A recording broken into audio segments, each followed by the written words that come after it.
Before we dive in, drop a quick hi in the comments. It may seem small, but trust me, it really helps YouTube share this story with more sci-fi fans like us. I'd love to see who's watching. The Sethrak hit Sector 7 at 0300 local. No warning, no preliminary bombardment. Just a sudden wall of scaled bodies pouring through the gap between Firebase Kessler and the ridgeline. Hundreds of them. Fast. Organized. Their jaw clicks rattling through the dark like stones grinding together. General Don S. Davis stood in the command pit of Firebase Kessler with his hands flat on the tactical display and watched the red flood come. "Contact on the northern perimeter," Lieutenant Harsh called. 200 plus, moving in column formation, spreading at the tree line. "Southern approach? Quiet. It won't stay quiet. Get 2nd platoon on the south wall, now." Harsh relayed.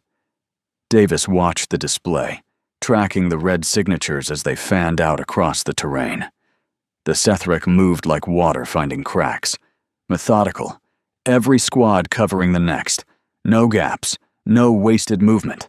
He'd fought them enough to know the pattern. The northern push was real, but it was also bait. Draw defenders to the noise. Then the southern column hits the weak side. Mortars on the northern tree line, fire for effect. The first rounds left the tubes with a hollow thump that vibrated through the firebase floor. Davis counted seconds. The detonations lit the perimeter in strobing white. Through the cameras, he saw Sethrak bodies scatter. Some went down. Others kept moving, their dense scaled hides absorbing shrapnel that would have shredded a man. Northern column stalling. They're reforming at 60 meters. Let them reform. Watch south. 11 seconds later, Harsh's voice changed. Southern contact. 150 plus. Fast movers. Davis didn't react. He'd already given the order. 2nd platoon opened up from the south wall, and the night turned into noise. Tracers stitched bright lines across the dark. The Sethrak southern column hit the kill zone at a sprint, their digitigrade legs driving them forward in bursts that covered ground faster than any human could match. But the kill zone was the kill zone. The first rank went down hard. The second rank trampled over them without pause. The third rank hit the wire. Claymores. The detonation line ripped across the southern approach. Steel balls tore through the Sethrak at waist height. Tails severed, limbs separated. The ones still standing stumbled forward on momentum alone, blind and shredded, their throat sacs inflating in distress calls that sounded like wet leather tearing. Northern column pushing again. Overlapping fire from towers 3 and 4. Don't let them close to 40 meters. The battle compressed into the ugly arithmetic that Davis knew better than his own name. Ammunition expenditure against casualty rate. Barrel heat against sustained fire requirements. How many Sethrak per minute versus how many rounds per minute? The math always came down to the same question. Do we run out of bullets before they run out of bodies? Tonight the answer was no. It took 47 minutes. When the last Sethrak fell back beyond the perimeter sensors, Davis had lost 9 men dead and 23 wounded. The Sethrak left 112 bodies in the wire and the kill zones. More in the tree line where the mortars had done their work. Davis stepped out of the command pit and walked the perimeter. He did this after every engagement. The men needed to see him standing, not talking, just present. The wounded were being loaded onto evac carriers, stretchers moving in steady lines toward the medical station. Some men walked on their own, holding pressure on wounds that steamed in the cold air. Others were carried. A few were quiet in the way that meant the medics were working against time. Davis watched the carriers lift off, heading for the field hospital at Outpost Rena, 60 kilometers east. From there, the critical cases would be transferred to orbital transport, and then to Satori 4. Satori 4, the healing world, green skies and temperate valleys filled with the most advanced medical infrastructure humanity had ever built.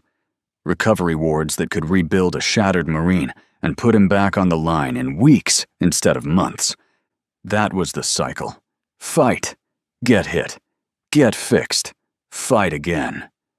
Humanity's edge wasn't that its soldiers were stronger or faster than the Sethrak. They weren't. The edge was that humans came back. Wounded Marines returned to their units with scar tissue and experience. The Sethrak killed a man once. Humanity rebuilt him and sent him to kill Sethrak twice. Davis was walking back to the command pit when the priority channel screamed in his earpiece. He stopped, listened. Then he held still for a beat. "General." Harsh appeared at his side. "Sir, you're needed in comms." Davis followed him without speaking. The command pit was half empty now, the post-battle cycle running on autopilot. Davis walked to the secure terminal and entered his authentication. The message played. Fleet Admiral Corrin, recorded 6 hours ago, relayed through 3 comm buoys to reach Sector 7. Satori 4 had been bombarded. Orbital strike. 12 Sethrak capital ships had entered the system, bypassed the minimal defense picket, and put sustained plasma bombardment onto the surface for 90 minutes. Every major facility destroyed. Every settlement flattened. The hospital complexes, the rehabilitation centers, the surgical wards, the long-term recovery stations. All of it. Casualty estimate. Total.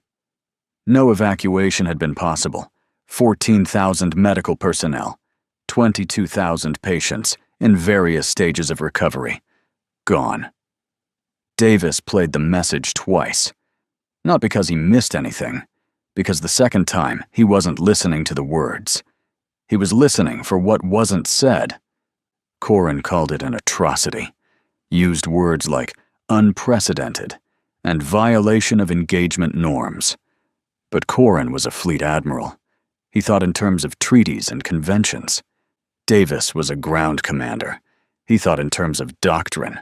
He pulled up the tactical map, widened the scope from Sector 7 to theater-wide, looked at the Sethrak patterns over the last 6 months, the raids on medical convoys in Sector 3, the targeted strikes on field hospitals during the Varant campaign, the ambush on the hospital ship Meridian near the Calax transit point. 1 incident was an opportunity. 2 was a pattern. 6 was a doctrine. The reports had been there the whole time. No one had lined them up like this. The Sethrak weren't committing atrocities. They were executing a strategy. Clean, logical, perfectly consistent with how they thought. Wounded humans go to hospitals.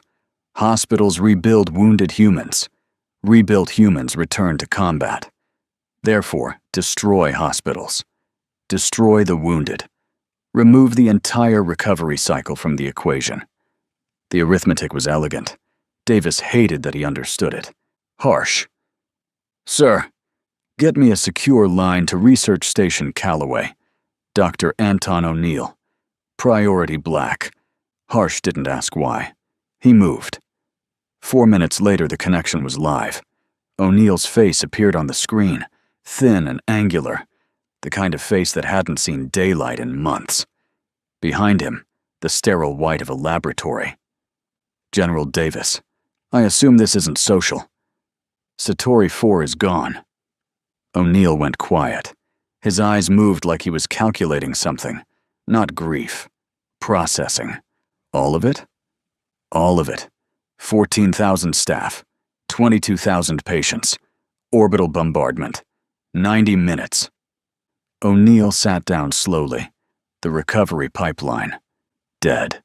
Every wounded Marine we evac from this point forward has nowhere to go. Field hospitals can stabilize. They cannot rebuild a soldier. Satori 4 was where the materials and the water's regenerative properties put him back on his feet in weeks. Without it, every casualty is permanent. "What do you need from me, General?" "We don't have time to wait for a new strategy.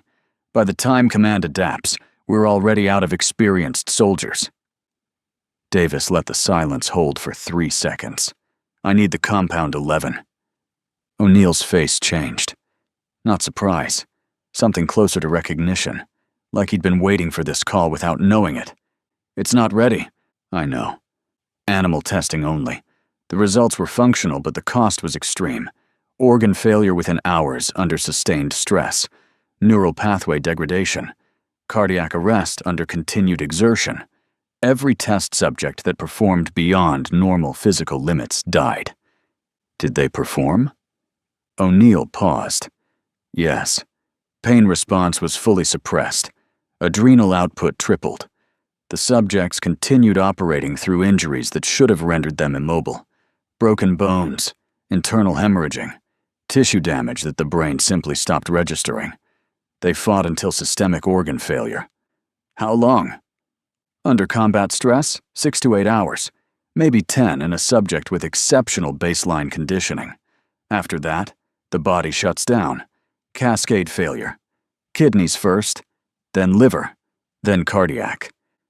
But for those first hours? For up to 6 hours, you'd have a soldier who doesn't feel pain, doesn't stop, and doesn't recognize physical limitation. After that, they start feeling pain, but the body is still flooded with adrenaline, so they keep fighting. They'd fight through wounds that would drop any normal human. But General, they would die. Every single one. I understand the cost. Do you? Because I need you to understand that this isn't medicine. It's a weapon, and the people you use it on are the ammunition. Davis went quiet. When he spoke, his voice was lower. I've sent men to die before. Never like this. He paused. I'll ask for volunteers, not a sign. If nobody stands up, I find another way. But I need the option, Doctor, because the Sethrak won't stop until we have nothing left. O'Neill held his gaze for a long time. Then he nodded once. I'll prepare the compound. How many doses? Start with 5. Delivery method is injection, intramuscular. Effects begin within 90 seconds. Once it's in, there's no reversal. No antidote. The process is terminal from the moment of injection. Understood. How fast can you get it to Sector 7? 12 hours by fast courier. Do it. The connection closed. Davis stood alone in the command pit. The tactical display still glowed with the aftermath of tonight's battle. The wounded were already at Outpost Rena, being stabilized, being prepped for transport to a healing world that no longer existed. He killed the display. Then he walked to the barracks where the Marines of 3rd Company were cleaning weapons, patching gear, and sitting in the heavy silence that follows combat. He didn't call formation, didn't raise his voice. He stood at the entrance and waited until they noticed him. Satori 4 was destroyed 6 hours ago.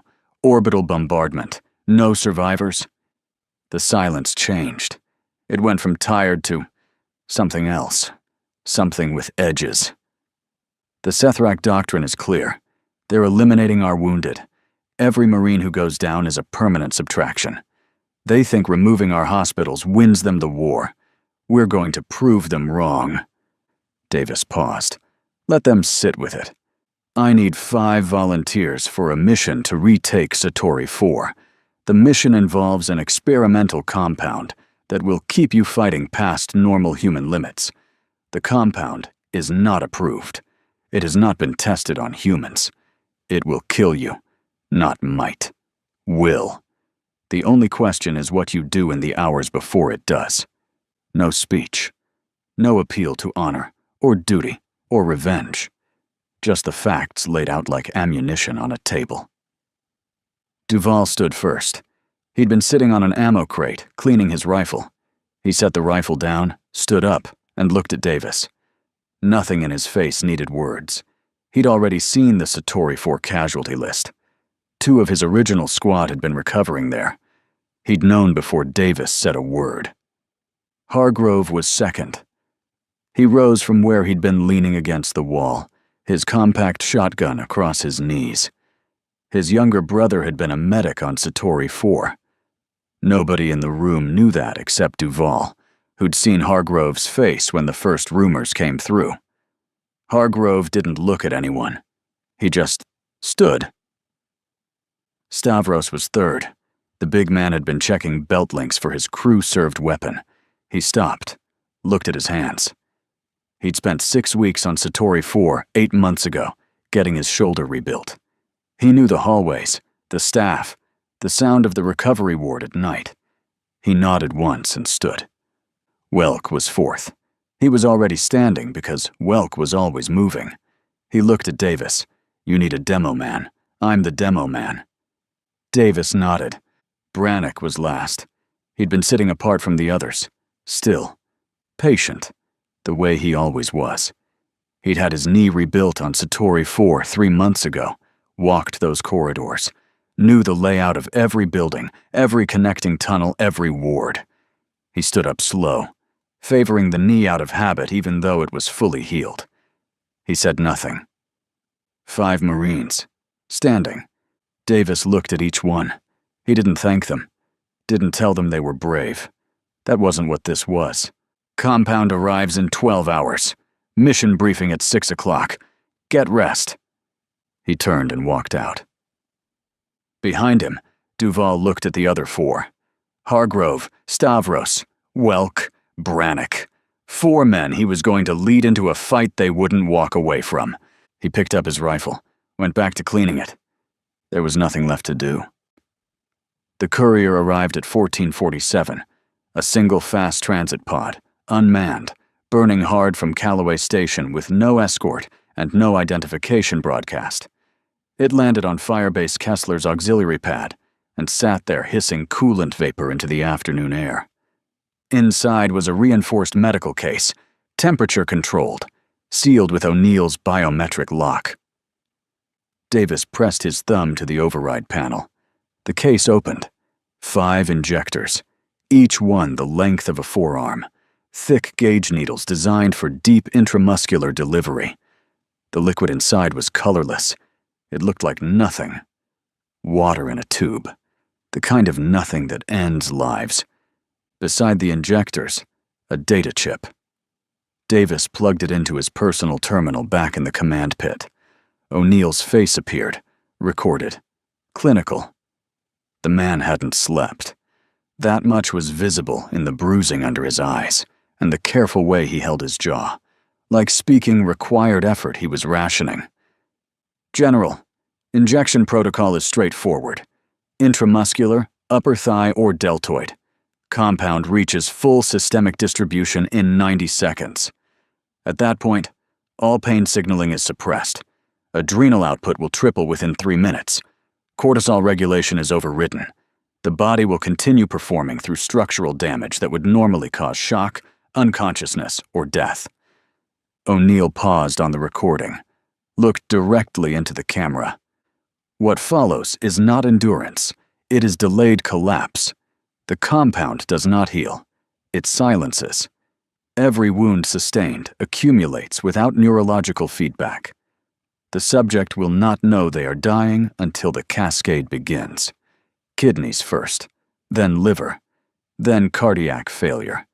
Under combat stress, terminal window is 6 to 8 hours. General, these men will not feel themselves die. That is the cost. A second pause. Longer. O'Neill looked like he wanted to add something. Then he reached forward and killed the recording. Davis removed the chip, put it in his pocket, picked up the case and walked to the barracks. The 5 were ready. Not in the way that looked like preparation. In the way that looked like men who had stopped waiting. Weapons cleaned. Ammunition distributed.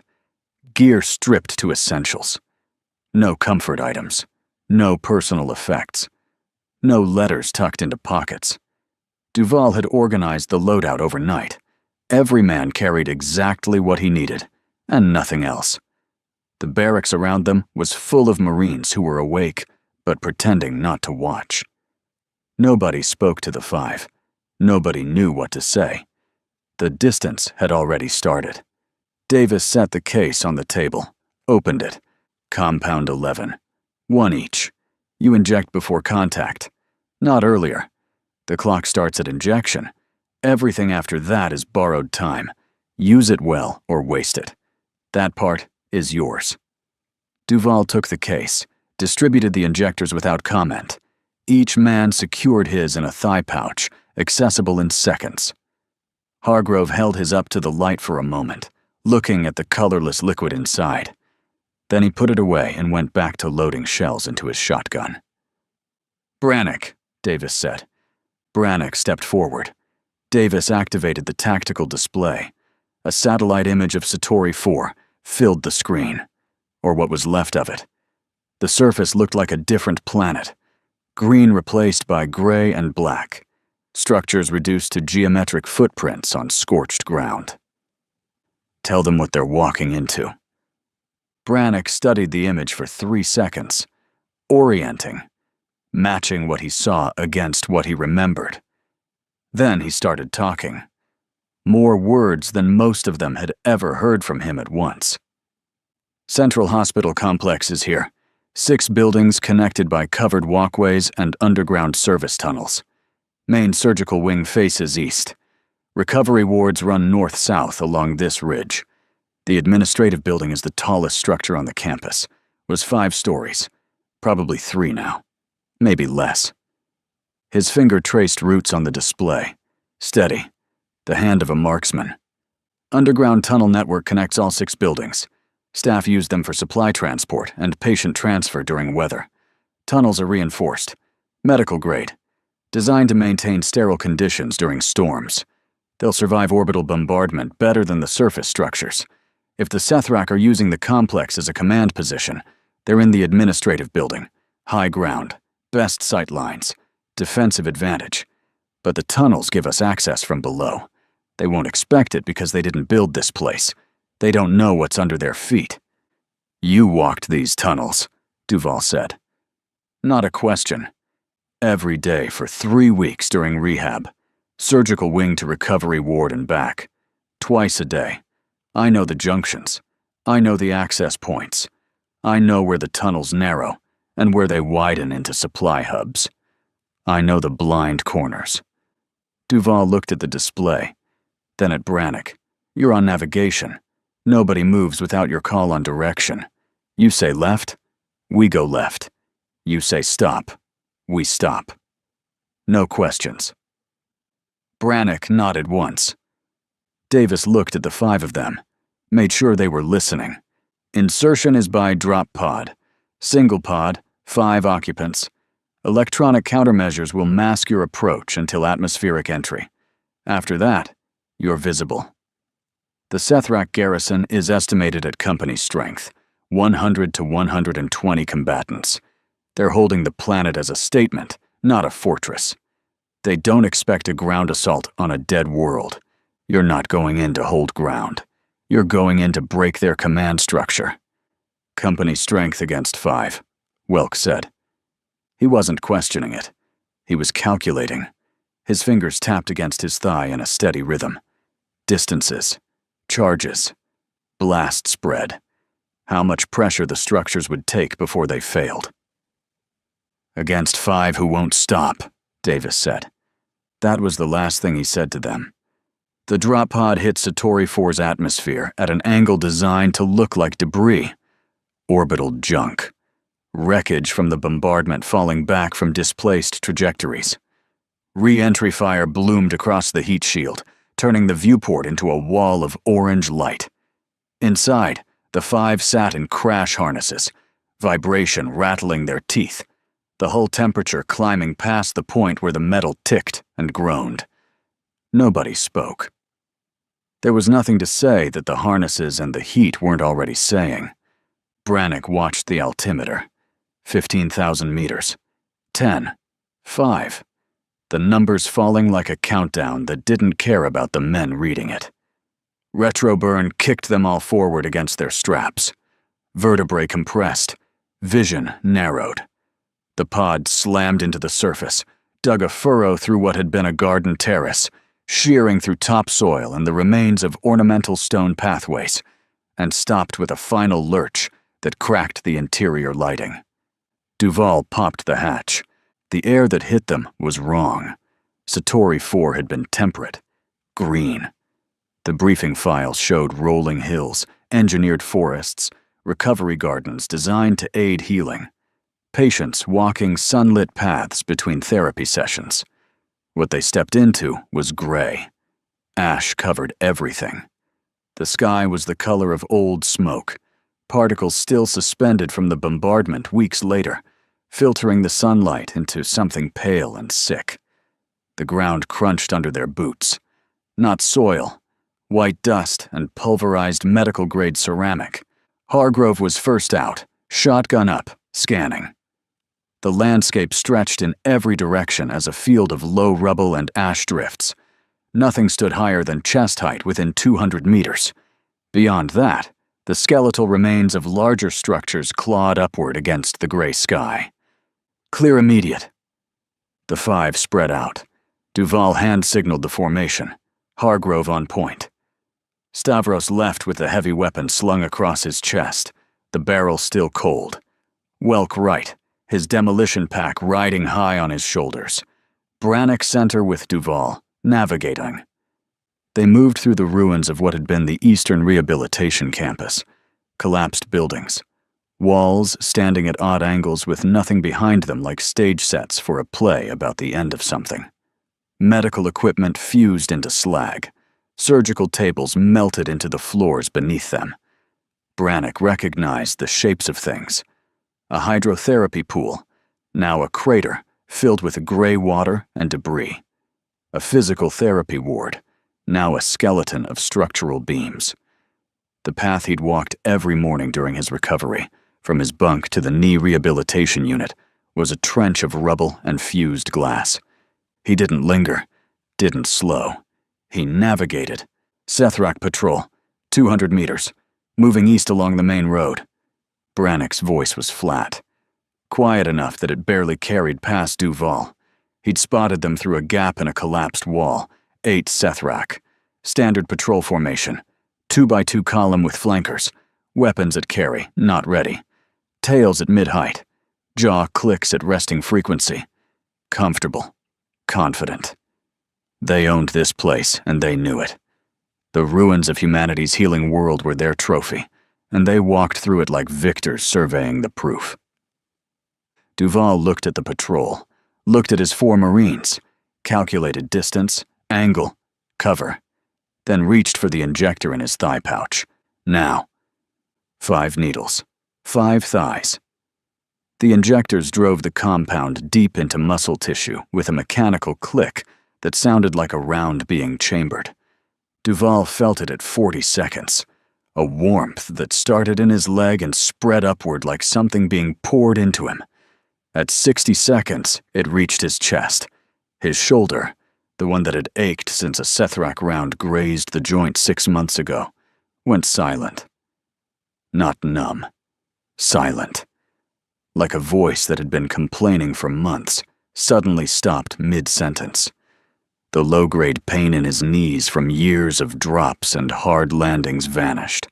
His lower back, which hadn't felt right since his second tour, released. At 90 seconds, everything was quiet. Not numb. Quiet. His body felt like a machine that had just had every warning light switched off. Every maintenance alarm silenced. He could feel his hands, feel his weapon, feel the ground under his boots, feel the texture of the trigger guard against his index finger. But every signal that had been telling him something was wearing down. Something was wrong. Something was old and damaged. All of it went dark. The world sharpened. Colors brighter even through the gray haze, edges harder. His heart rate climbed and it felt like fuel, not stress. Like his body had been holding back, and now the governor was gone. He looked at the others. Hargrove was rolling his forearm, testing the range of motion in his wrist, feeling something he hadn't felt in years. Stavros squared his shoulders, the rebuilt one moving with the same freedom as the other for the first time in months. The big man flexed his hands around the heavy weapon and settled it against his hip like it weighed nothing.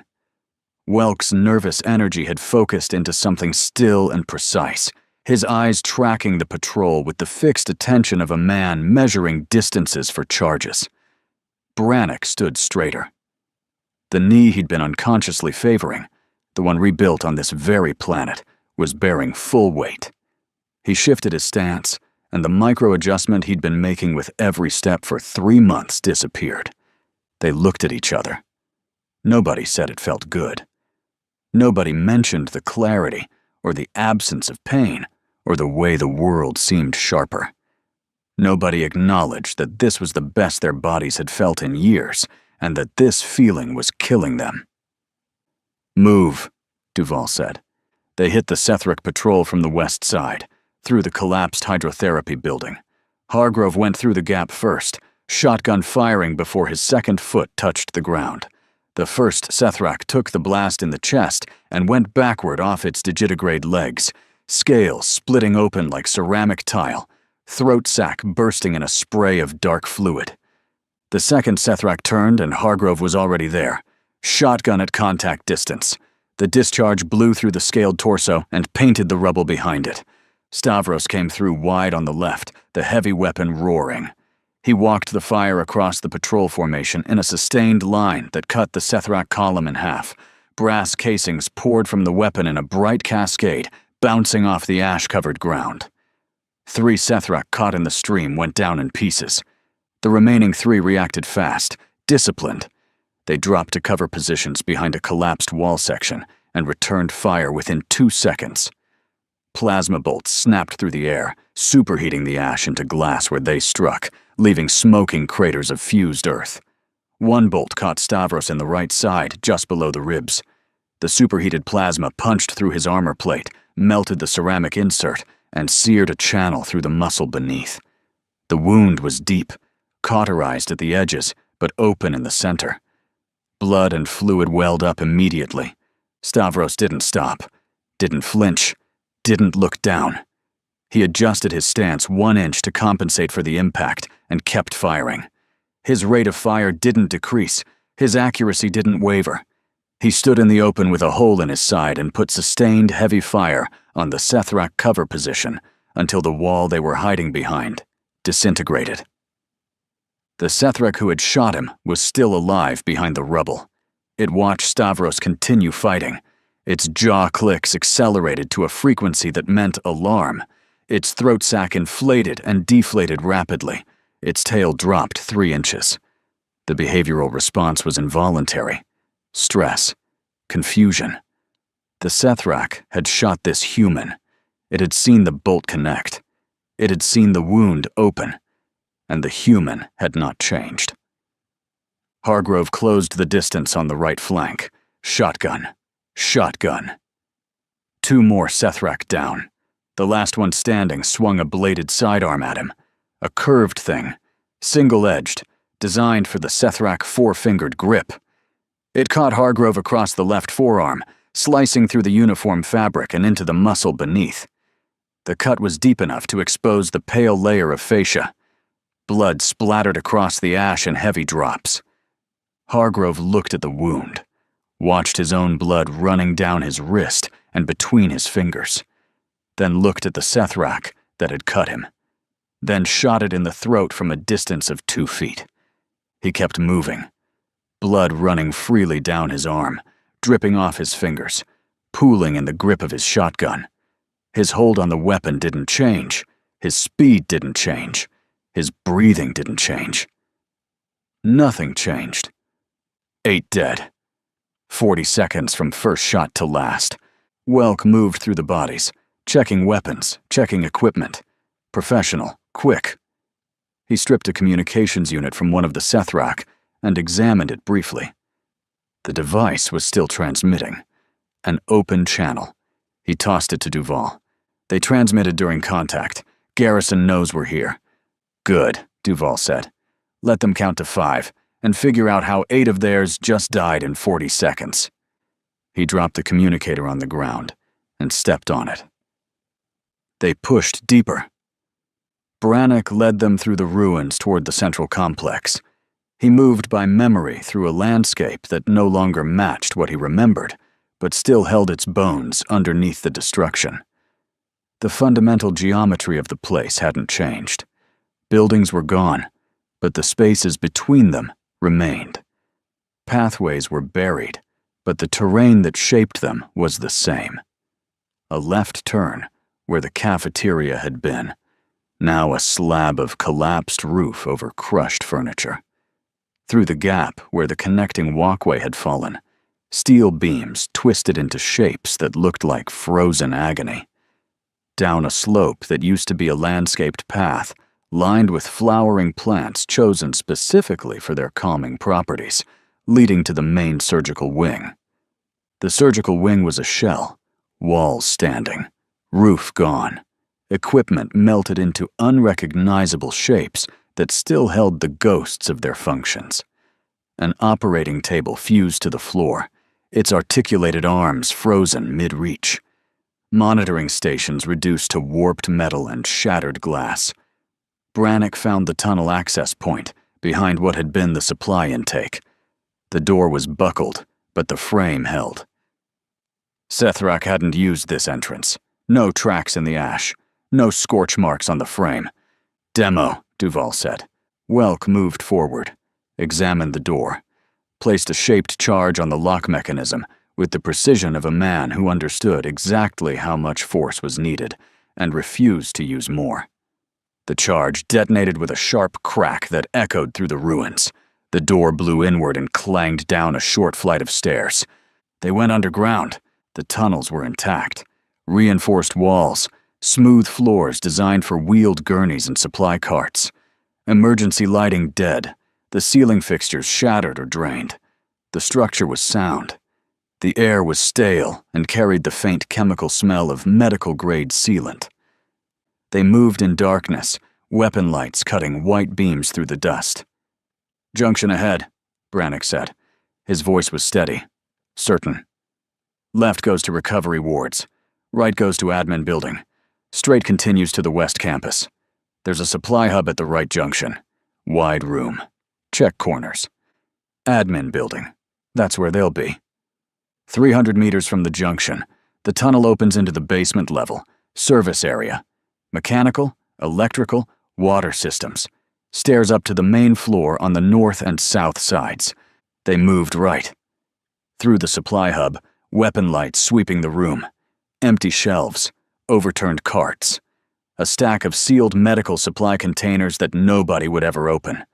Above them, the sounds filtered down through the reinforced ceiling. Sethrak movement, heavy footfalls. The rapid click-click-click of tactical communication. The garrison was responding to the patrol contact, reorganizing, pulling forces back toward the central complex. Standard Sethrak response: consolidate, establish numerical advantage, eliminate the threat through overwhelming force concentration. The doctrine was sound. It had worked against every enemy the Sethrak had faced. Concentrate superior numbers at the decisive point. Apply force until the threat is neutralized. It was the correct response for any normal engagement. It was exactly what Duval wanted them to do. Pull everyone into one building, one target, one place where a demo man's worth of explosives could do the most damage. Above them, in the operations center on the second floor of the administrative building, the Sethrak garrison commander received reports from the surviving patrol elements. 5 human contacts, moving on foot, equipped with small arms and at least one crew-served weapon.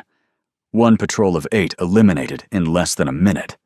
2 of the 5 humans had sustained visible combat wounds. Both continued fighting at full combat capacity. No degradation. No behavioral change. No withdrawal. The commander stood in the center of the operations room, perfectly still. The stillness of authority. But its scales had darkened across the neck and shoulders. Involuntary. Stress chromatic response. Its tail held rigidly at mid-height, locked in position by conscious effort rather than natural confidence. It recalculated.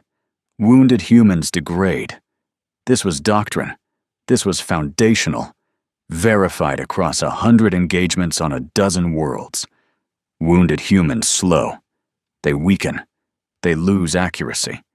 They lose aggression. They retreat to their healing places and return later. But there were no healing places anymore. The commander itself had reviewed the bombardment data for Satori 4. Total destruction. Comprehensive. And now 5 humans were on the surface of this dead healing world, and the wounded among them were not degrading, not slowing, not retreating. The numbers did not balance. The commander issued orders. Consolidate all forces at the administrative complex. Every unit. Full garrison strength. Block all surface approaches. Cover all sight lines. Establish overlapping fields of fire. Eliminate the 5 humans through concentrated firepower. The orders went out through the clicking relay chain. Units acknowledged, moved, reformed. 104 Sethrak warriors converging on a single building. It took 7 minutes. Standard Sethrak doctrinal response time for force consolidation at a prepared position. The 5 were already under them, 300 meters away and closing, 2 of them bleeding, neither slowing down. The tunnel ended at a steel fire door marked B1 in faded medical stenciling. Basement level 1, administrative building. Brannick put his hand flat against the metal and felt vibration. Movement above. A lot of it. They're directly overhead, Brannick said. Main floor. The operations center is 2nd floor, north side. 2 stairwells. North and south. South stairwell is closer to us. Narrower. Service access. The north stairwell is the main one. Wider. That's where they'll expect an approach if they're thinking about below-ground threats at all. They're not, Duval said. They pulled everything to the surface. Doors, windows, sight lines. They're thinking horizontal. We're going vertical.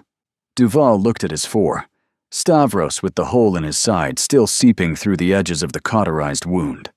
Hargrove with blood dried black on his forearm and hand, his shotgun grip stained dark. Welk already studying the doorframe, thinking about what was behind it. Brannick still and patient, eyes tracking something only he could see in the layout of his memory. Welk, how much demo do you have left? Welk ran the inventory without checking his pack. He knew by weight.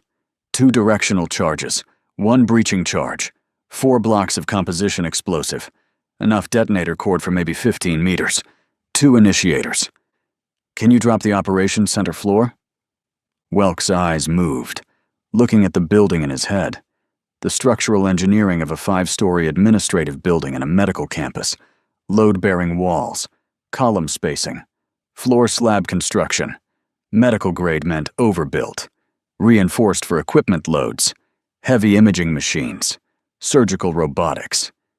Dense stuff. Not the whole floor. But if I can get charges on 2 of the primary support columns on the 1st floor, directly below the ops center, I can collapse a section. Maybe 30% of the 2nd floor drops into the 1st. Anyone standing in that section goes with it, and it opens the floor for direct fire from below. Do it. Brannick, south stairwell. Get us to the 1st floor. Stavros, you hold the stairwell base. Anything comes down, it doesn't get past you. Hargrove, you're with me, clearing rooms on the 1st floor while Welk sets charges. No questions. No confirmation needed. Duval gave orders the way he always had. Once and quiet. Brannick opened the fire door. Beyond it, the basement level stretched in both directions. Emergency lighting was dead here too, but their weapon lights caught the shapes of mechanical systems. Water treatment, electrical distribution panels, climate control units, the infrastructure that had kept a hospital running. All dark, all silent. The machines that had maintained life support for 22,000 recovering patients stood in rows, like monuments to something that no longer existed. They moved through the basement in formation, Brannick leading. The south stairwell access was 80 meters east, through a maintenance corridor lined with pipe runs and cable trays. Their boots echoed on the concrete floor. Above them, the Sethrak footfalls were constant, heavy, rhythmic. The sound of a garrison in defensive positions, shifting weight, adjusting fields of fire, preparing for an attack from outside that was already inside. Brannick found the south stairwell door, unmarked except for a small emergency exit placard. He tested the handle. Unlocked. The door opened onto a narrow concrete staircase rising upward in tight switchbacks. Service access, built for maintenance staff, barely wide enough for 2 men abreast. Duval hand-signaled. Stavros took position at the base of the stairs. The big man settled his heavy weapon on the lowest step, angled upward, creating a kill channel that nothing could descend through alive. His wound had stopped bleeding visibly, but the armor plate on his right side was warped and dark with dried fluid. He didn't acknowledge it. He just set up his weapon and waited. Duval, Hargrove, Welk, and Brannick went up. The first floor was chaos held in place by discipline. They emerged from the stairwell into a service corridor that ran behind the main lobby. Through the walls, they could hear Sethrak communication. Jaw clicks at combat frequency. Rapid. Overlapping. Officers directing positioning. The garrison had consolidated exactly as doctrine demanded. All doors and windows covered. Every approach lane blocked. Fields of fire mapped and assigned. None of them were watching the service corridor. Duval went left. Hargrove with him. Welk went right with Brannick covering. The corridor branched into a series of utility rooms and office spaces that lined the interior of the building.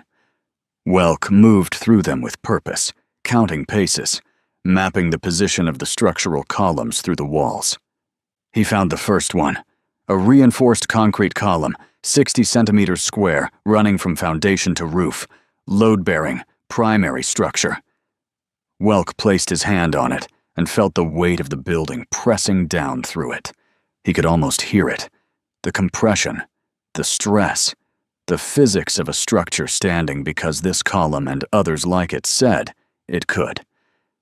He rigged the first charge in 40 seconds. Directional. Shaped to cut the column at its base and at 2 meters, removing a section and letting gravity do the rest. Detonator cord looped. Initiator set. He moved to find the second column. In the corridor, Duval and Hargrove hit the first Sethrak they'd encountered inside the building. 2 sentries posted at an interior junction, facing outward toward the main entrance. They never turned around. Hargrove's shotgun took the first one in the back of the skull. Duval put 3 rounds into the second before it completed its turn. The bodies dropped. Jaw clicks from adjacent rooms increased in frequency. "They heard that," Hargrove said. "Let them come to us." 3 Sethrak came through a doorway to the left, fast, weapons up, trained. The first one fired and the plasma bolt scorched the wall above Duval's head, close enough to feel the heat on his scalp. Hargrove stepped into the doorway and fired twice. 2 Sethrak down. The third lunged with a bladed weapon extended. It caught Duval across the left arm, the blade skating off the armor plate but digging into the gap at the elbow joint. Blood welled up. Duval shot the Sethrak through the eye with his sidearm and kept moving. Welk found the second column. Deeper inside the building, directly below where the operations center should be. He could hear the garrison commander above. The clicks were different. Command frequency. Deliberate. The sound of an officer issuing orders from a position of authority. He placed the second charge, hand steady. No wasted movement. Welk had always thought in structures, how they were built, how they came apart. This one would come apart in approximately 4 seconds after initiation. The 2 columns would fail simultaneously. The section of floor above would lose support across a 6-meter span. The concrete slab, the equipment, the Sethrak standing on it, all of it would drop 3 meters into the first floor in a cascade of rubble and dust and confusion. He connected the detonator cord, ran it back to the first charge, tied both into a single initiator. "Set," he said over the squad channel. "Everyone clear of the blast zone," Duval ordered. "Welk, get clear and blow it." "Negative," Welk said. Not arguing, just stating fact. Blast fills the corridor. 15 meters isn't enough. A beat. Duval understood immediately. There was no adjustment to make, no better geometry to find. "Make it count," Duval said. Duval pulled back, Hargrove with him. Brannick was already at the junction, covering. They stacked behind the corner and waited. Welk stayed at the initiator point. He'd already run the numbers when he set the charges. 2 columns, load transfer, collapse radius, overpressure in a confined space. This was the only way it worked. He checked the line once. Clean, tight. Fire in the hole. He pressed the initiator. The world split open. Both columns failed at once. The sound was not an explosion. It was the sound of a building breaking its own spine. Concrete cracking. Steel reinforcement snapping like tendons. The floor above sagging, then falling, then crashing down in a waterfall of rubble and dust and bodies. Sethrak, caught in the collapse, disappeared into the debris. The operations center tore open from below. Equipment, furniture, display screens, communication arrays, all of it tumbled through the gap and shattered on the first floor. The garrison commander fell with it. 2 stories, into the rubble of its own command post. Its body hit the debris pile, and its tail thrashed once, twice, then went still. Scales darkening to black across the entire body. The chromatic stress response completing its final cycle. The overpressure wave ripped through the corridor and hit Welk like a wall made of sound. It threw him backward, slammed him against the far wall. His ribs broke. Several of them. His left arm shattered at the forearm where the bone met the blast force and lost. Shrapnel from the concrete peppered his chest and face. He slid down the wall and sat on the floor of the corridor in the settling dust. Compound 11 kept the pain away. He felt the impacts, felt the breaking. But it was information, not agony. Data without consequence. He looked down at his chest, saw the shrapnel embedded in his armor and in the skin beneath, saw the angle of his left forearm, and understood it was broken in at least 2 places. Saw blood pooling around him from sources he couldn't identify. He tried to stand. His legs worked. His right arm worked. But the internal damage was too comprehensive. Welk sat back against the wall, looked toward the junction where the others were stacked. Dust still filling the air. The sound of the collapse still echoing through the building. Above, through the hole he'd made, he could hear Sethrak screaming in frequencies humans weren't meant to process. Confusion. Panic. Their command structure gone in 4 seconds. He'd done what the demo man does. He'd brought the structure down. Duval found him 30 seconds later. Welk was still sitting against the wall. His eyes were open. His right hand was resting on his demo pack, fingers curled loosely around the strap out of habit. He'd bled out from internal injuries that Compound 11 had kept him from feeling. He looked like a man who had sat down to rest and simply decided not to get up. Duval looked at him for 2 seconds. He closed Welk's eyes, then turned to the others. Push through. Now, while they're broken. They went through the gap in the collapsed floor and into the remains of the operations center.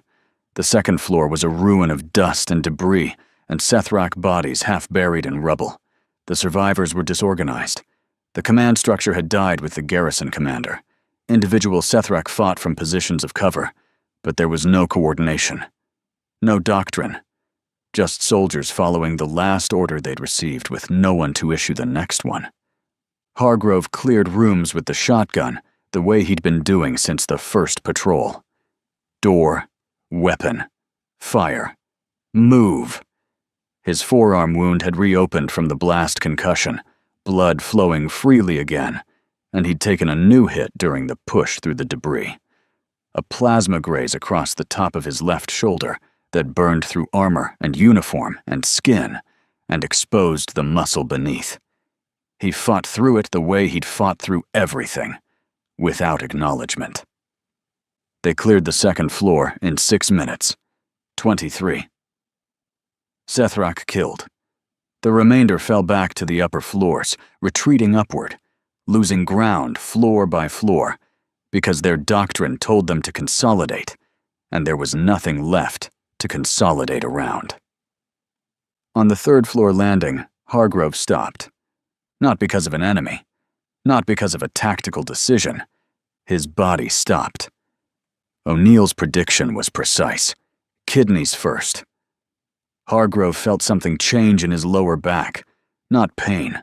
Something more fundamental. A system shutting off. Like a generator running out of fuel and going quiet without warning. He took 2 more steps. His legs felt heavy. Not tired. Heavy. Like his blood was thickening. Because it was. Without kidney function, toxins were building in his bloodstream faster than his liver could compensate. And the liver was next. Hargrove leaned against the stairwell wall. His shotgun was still in his hands. His grip was still firm. Brannick was ahead, clearing the next corridor. Duval was behind, covering the rear. Neither of them saw Hargrove stop, because Hargrove didn't make a sound. He thought about his brother. Not a flashback. Just the fact of him. Samuel Hargrove, medic. Satori 4, dead in the bombardment without ever knowing it was coming. Hargrove pushed off the wall, took 4 more steps, raised the shotgun. A Sethrek appeared at the end of the corridor, emerging from a doorway with its weapon tracking toward Brannick's back. Hargrove fired. The Sethrek went down. Hargrove cycled the action. His hands were slower now. The toxin buildup was starting to hit his motor control. He could feel his fingers getting thick and clumsy. He fired again at a second Sethrek, hit it in the chest. It fell. Then Hargrove's legs gave out. Not a fall, just a quiet cessation of function. He went to one knee, then the other. The shotgun rested across his thighs. His eyes were still open, still tracking the corridor ahead, still watching for threats. Duval reached him, knelt beside him. Hargrove's mouth moved. No sound came out. His vocal cords were failing, but Duval read his lips. 2 words. Not his brother's name. Not a farewell. How many? All of them, Duval said. We got all of them. Hargrove's eyes stayed open for another 3 seconds. Then they didn't. He died on Satori 4, the same planet where Samuel Hargrove had died, healing the soldiers Fen Hargrove now avenged. Duval stood, looked at Brannick. 2 men, the last of the 5. Below them, Stavros was still holding the stairwell base, 3 survivors out of 5, and the clock was running on all of them. They cleared the remaining floors in 11 minutes. The Sethrak resistance fragmented completely. Individual soldiers fighting alone, without orders, without coordination, without the doctrinal framework that gave their actions meaning. They fought well. They fought bravely. They died anyway. Because 3 humans who should have been dead kept coming through every door and around every corner, with weapons up, and no hesitation, and no pain, and no intention of stopping, for any reason at all. The last Sethrak on Satori 4 died on the 5th floor, in a corner of what had been a conference room overlooking the ruins of the healing world it had helped destroy. Brannick dropped it with a single round from 60 meters through 2 doorways, clean, patient, the way he always worked. Silence. Not the silence after a battle. The silence after something fundamental has changed, and the world hasn't caught up yet. Duval keyed his comm. Firebase Kessler. Satori 4 is clear. Garrison eliminated. 2 KIA. 3 survivors. We need medical evac. Priority immediate. Davis's voice came back. Already moving. Already prepared. He'd been listening to the entire engagement through the squad channel, following the fight from Firebase Kessler the way a general does when he's sent men where he can't follow. Evac is already airborne. 30 minutes. Dr. O'Neill is on board. Copy. 30 minutes. Duval looked at Brannick. Get Stavros up here. Brannick went down and came back with Stavros. The big man climbed the stairs slowly. Not because of pain, because his body was beginning to fail in ways that had nothing to do with the wound in his side. His movements were deliberate, mechanical, a machine running on the last of its fuel. The three of them stood on the top floor of the administrative building and looked out through the shattered windows at the surface of Satori 4. Gray and ruined, ash and rubble stretching to the horizon. The remains of a world built entirely for healing, destroyed by an enemy that thought removing the ability to heal would end the war. 26 minutes until evac. O'Neill had not been idle. From the moment he sent the 5 injectors to General Davis, he had been working. At Callaway Station first, then on the transport when Davis scrambled the evac. His laboratory was a fold-out surgical station in the cargo bay of a medical transport. Cramped, insufficient. It didn't matter. The work was not about space. It was about the problem. Compound 11 was a cascade weapon. It silenced pain and overrode biological limiters, and the cost was systemic organ failure. But failure was a process, not an instant. It happened in sequence. Each stage took time. Each stage had a window between onset and irreversibility. O'Neill had designed the compound. He understood its architecture the way Welk had understood buildings. He knew how it came apart because he knew how it was built. And in the hours since the 5 had injected, he had been constructing the intervention protocol, organ by organ, system by system, a chemical framework to slow the cascade, stabilize each system at the threshold of failure, and hold the body in suspension while he repaired the damage manually. Induced coma was the key. Drop the metabolic rate, reduce the stress response, take the body out of the combat state that was accelerating the cascade. In coma, the terminal window extended from hours to days. Days was enough. Days was a lifetime in surgical terms.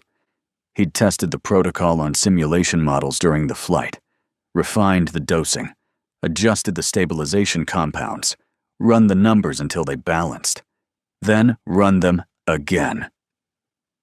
The transport landed on Satori 4, 28 minutes after Duvall's call. O'Neill was out of the cargo bay before the engines finished cycling down. 2 field medics followed with stretchers and equipment cases. He found them on the top floor. 3 men, standing, barely. Duvall was still standing, but only just. His wounded arm hung loose, his skin pale, a gray tone creeping in. Stavros was sitting on the floor, with his back against a support column, the heavy weapon across his lap, his breathing shallow and too regular. Mechanical breathing, the body maintaining function through chemical override rather than natural rhythm. Brannick was still standing, but his eyes had the glassy quality of a man whose systems were shutting down behind a mask of chemical silence. O'Neill didn't greet them, didn't ask how they felt. He knew how they felt. They felt nothing. That was the problem. Duvall, you first. Lie down. Duvall looked at him. No argument. No questions. He lowered himself to the floor. O'Neill was already preparing the coma induction, a cocktail of sedatives and metabolic suppressors calibrated to work with Compound 11's remaining chemical presence rather than against it. The needle went in. Duvall's eyes closed in 6 seconds. His breathing deepened. His heart rate dropped. The cascade, which had been building momentum toward terminal failure, slowed, not stopped. Slowed. O'Neill watched the portable monitor. Kidney function at 31% and declining, but the rate of decline had cut in half. Liver holding at 68%. Cardiac rhythm irregular, but sustainable. Enough. For now, enough. Stavros, you're next. Stavros looked up at him, the big man who had carried the crew-served weapon through the entire assault with a plasma wound in his side and never mentioned it. He set the weapon aside carefully, the way a man puts down something he respects, and lay back on the floor. O'Neill induced coma, monitored, stabilized. Stavros's trauma was worse. The wound in his side had been bleeding internally for hours, and Compound 11 had masked every symptom. But the cascade was earlier stage. The kidneys were damaged, but not failed. The liver was stressed, but functional. Enough to work with, Brannick. Brannick was the last. He was still standing, still watching the windows, still covering the approach, even though the enemy was gone. The marksman's discipline running on chemical fuel and habit. O'Neill walked to him and put a hand on his shoulder. "It's done, Corporal. Lie down." Brannick looked at O'Neill, then at the ruins of Satori 4 beyond the window, the planet that had healed his knee, the tunnels he'd walked during recovery, the world that had put him back together so he could come back and fight on its corpse. He lay down. O'Neill-induced coma. The last of the three went under. O'Neill stood in the shattered operations center of the administrative building, surrounded by Sethrak bodies and concrete dust, and the quiet breathing of three men in chemical sleep. He checked each monitor, then checked them again, then a third time. Duval. Cascade arrested. Organ function declining but within recoverable parameters. Prognosis. Survival with extended surgical intervention. Stavros. Cascade slowed. Internal hemorrhage contained, but still critical. Organ function marginal but stabilizable. Prognosis. Survival with aggressive treatment. Brannick. Cascade early stage. Minimal organ compromise. Healthiest of the three. Prognosis. Full recovery. O'Neill looked at the monitors. 3 green trends on 3 screens. Not healthy. Not safe. But alive. Alive in a way that would stay alive because he understood what he had built, and he understood how to unbuild it. Not perfectly. Not safely. But enough. He allowed himself one breath. A long, slow exhale that carried something he hadn't permitted himself to feel since he'd handed Davis the case with 5 injectors. Not relief. Not yet. The road back for these 3 would be long and brutal and uncertain in the details, but the direction was right. The numbers pointed toward living. One breath. Then he went back to work. Davis received the report 14 hours later. Satori 4 secured. Sethrak garrison eliminated. 104 enemy KIA. 2 Marines killed in action. PFC Tomasz Welk and Corporal Fen Hargrove. 3 Marines in induced coma, undergoing treatment. Sergeant Mace Duval. Lance Corporal Rick Stavros. Corporal Nix Brannick. He read the report twice, then closed the terminal.